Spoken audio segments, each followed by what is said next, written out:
Assalamualaikum warahmatullahi wabarakatuh. Perkenalkan, nama saya Hiksi Kemaningrum dari kelas A tingkat 2. Saya akan melakukan pengisian kohor ibu dan kohor bayi. Sebelumnya saya akan menjelaskan yaitu pengertian kohor. Pengertian kohor adalah registrasi sumber data pelayanan dari ibu hamil, ibu nifas, neonatal, bayi, dan balita, yang bertujuan untuk mengetahui tentang masalah kesehatan, pelayanan kesehatan pada ibu dan neonatal yang telah terdeteksi di rumah tangga dan telah teridentifikasi oleh bidan. Yaitu nomor di KK, kemudian nama bayi Lorenza, kemudian tanggal lahir bayi yaitu tanggal 10 April 2019, kemudian jenis kelamin yaitu perempuan, kita buat P. Kemudian di kolom ke-6 ada nama ibu, kita buat Nyonya Anissa. Kemudian alamat Jalan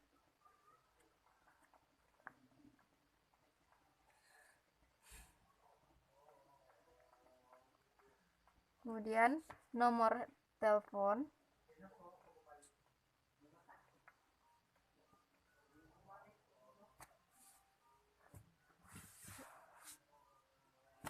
kemudian punya buku KIA atau tidak. Jika iya, kita conteng. Kemudian berat lahir bayi yaitu beratnya 3100 gram. Kemudian panjang bayi 51 cm. Kemudian di kolom ke-10 yaitu saat lahir sampai dengan 5 jam, yaitu pemberian fit. Kemudian pada saat lahir dilakukan suntik vitamin K, kemudian HB0, kemudian salep mata, dan bayi tersebut lahir di PMB. Kemudian di kolom ke-11 yaitu kunjungan neonatal hari pertama sampai dengan 48 jam, yaitu kita isi kunjungan rumah KR, yaitu kunjungan rumah, kemudian keadaan bayi. Jika bayi sehat beri tanda bintang, dan jika bayi meninggal beri tanda plus. Bayinya sehat jadi kita beri tanda bintang. Kemudian berat bayi yaitu mengalami kenaikan menjadi 3200 gram. Kemudian di bawahnya, kemudian di kolom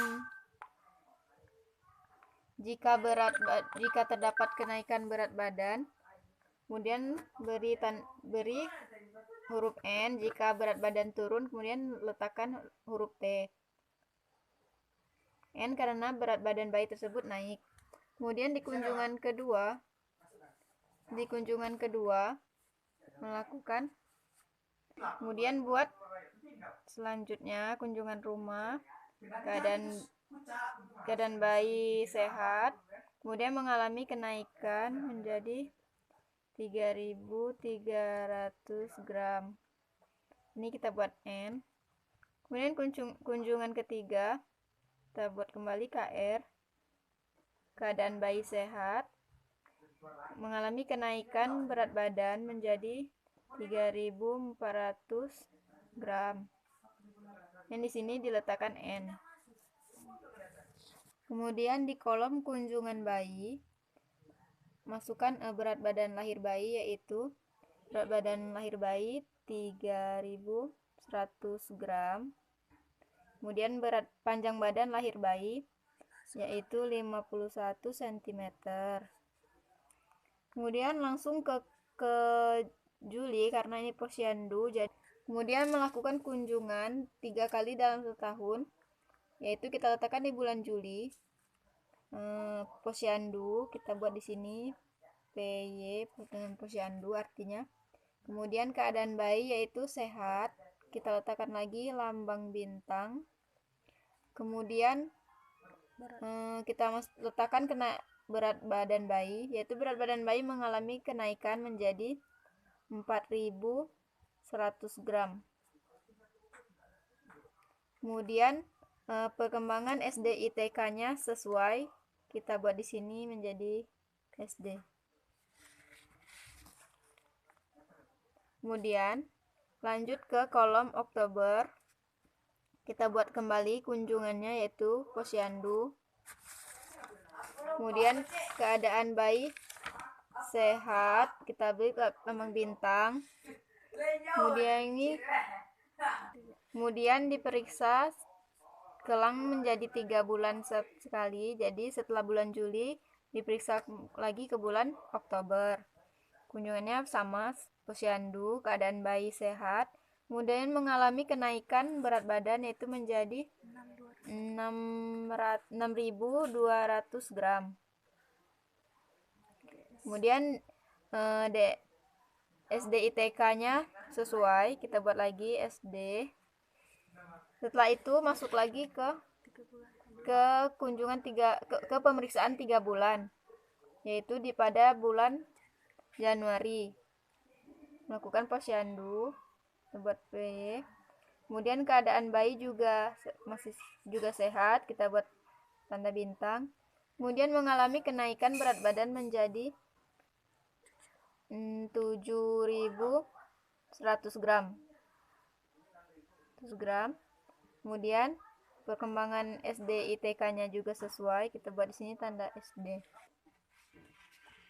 Kemudian melakukan di kolom ke-38 yaitu melakukan pengisian vitamin A pada 6 bulan. Kita buat conteng yaitu tandanya iya. Kemudian dibuat bulannya pada bulan Oktober. Kemudian selanjutnya pemberian HB0 itu kita buat ya pada tanggal 10 April. Jadi di bulan April. Baiklah, kemudian imunisasi yaitu yang pernah BCG dan polio 1 imunisasi diberikan per bulan. Di sini kita buat pada BCG pada tanggal 17 Mei 2020. Kemudian pemberian imunisasi polio 1 dibuat juga 17 Mei 2020. Selanjutnya di kolom 41 imunisasi DPT, HB dan HB1. Ini kita buat pada bulan Maret. Kemudian di kolom imunisasi kolom nomor 41 yaitu imunisasi DPT dan HB1 dibuat pada tanggal 17 Juni 2020.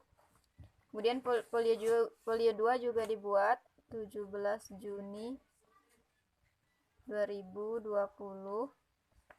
Kemudian di kolom 42 yaitu imunisasi DPT, HB dan HB2 atau polio 3 dibuat pada 17 Juli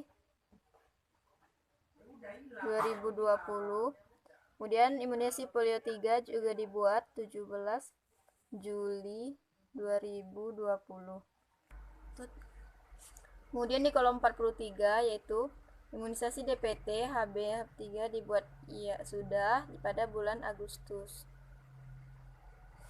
Kemudian polio dibuat juga pada bulan Agustus. IPF juga dibuat pada bulan Agustus.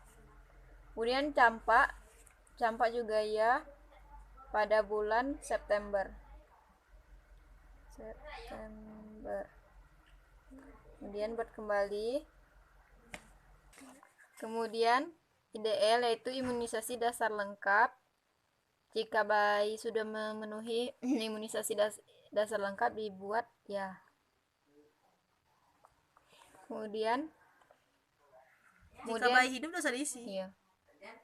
Kemudian di kolom 45, 46 dan 47 ini yaitu keterangan jika bayi meninggal dibuat tanggal kemudian keterangan.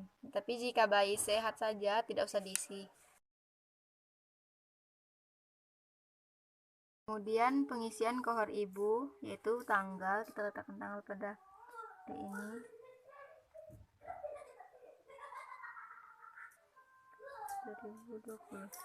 Kemudian nomor ibu, identitas ibu. Kemudian nama ibu, Nyonya Ansa. Kemudian jam kesehatan, apakah ibu memiliki jam kesehatan, yaitu ibu memiliki BPJS. Kemudian usia kehamilan 24 minggu. Trimester kedua. Kemudian anamnesis. Iya, mau bentar nanti lagi. Kemudian anamnesis. Mual muntah. Kemudian pemeriksaan pada ibu yaitu berat badan ibu. Badan ibu 55 kg. Dan tinggi badan ibu 150 cm. Kemudian tekanan darah 110/90.